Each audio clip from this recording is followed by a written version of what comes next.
crime, como se ele tivesse agredido a ex dele. Ela usou a Maria da Penha de uma forma errada, né, para tirar proveito de uma situação.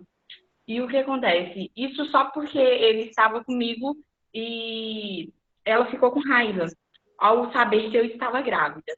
E a divisão dos bens que foram feita, ele confiou nela, fez tudo certinho. E o que acontece?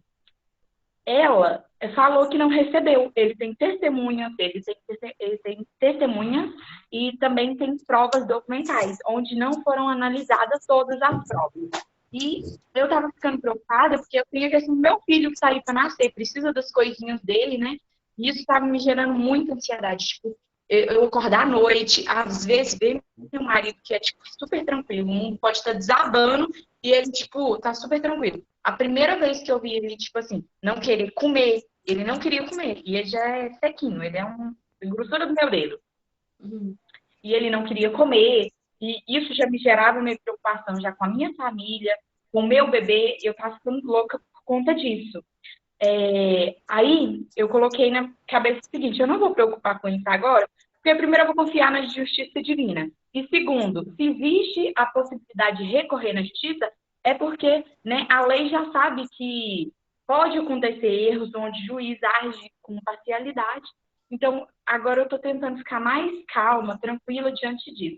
Ainda dá um pouco de ansiedade, né? Porque eu sei que meu marido, apesar de estar sendo vítima, ele está tendo que pagar com o advogado, né? Ter gastos para provar a inocência, né? Ele já tem as provas, mas do mesmo jeito está gerando prejuízo. Ele sabe que pode provar a inocência, sabe? Mas ele está tendo um gasto financeiro para provar, Uhum. né?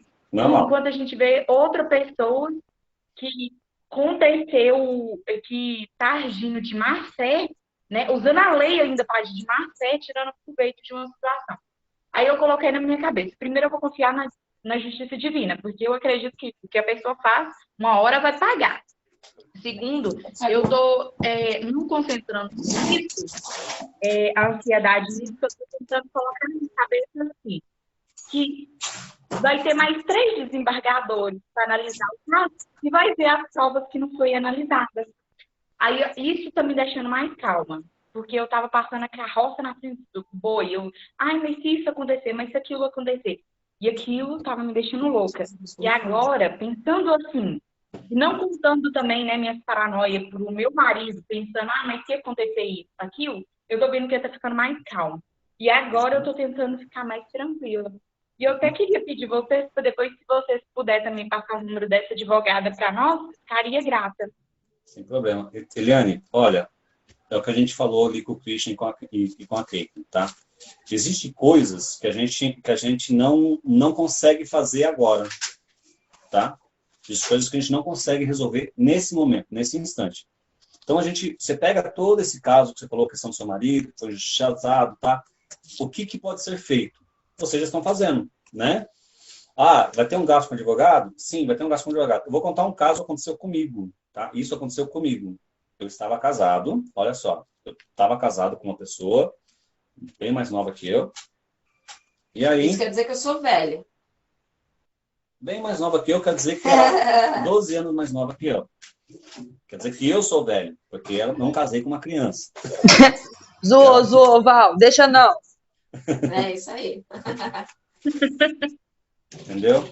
Então, tem toda essa questão, para você poder entender. Então, a gente precisa trazer para a gente toda essa situação do que acontece.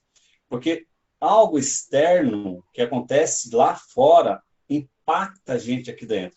Então, é normal. Olha, tá rolando um processo na justiça com a Caitlin. Ela tá tendo ansiedade com ela, tá se sentindo insegura. Pode ter alguém, de repente, perder a casa. Tudo bem.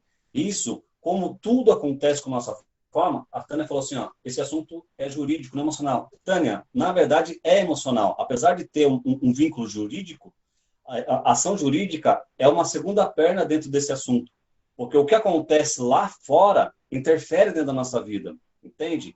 Imagina você, olha, você perde o emprego. Você perdeu o emprego. Você vai falar, eu perdi o emprego. Isso não é emocional. Cara, mas tudo isso é influenciado dentro de você. Imagina um homem que foi criado para poder colocar sustento dentro da casa dele. Um homem, ele foi criado a colocar comida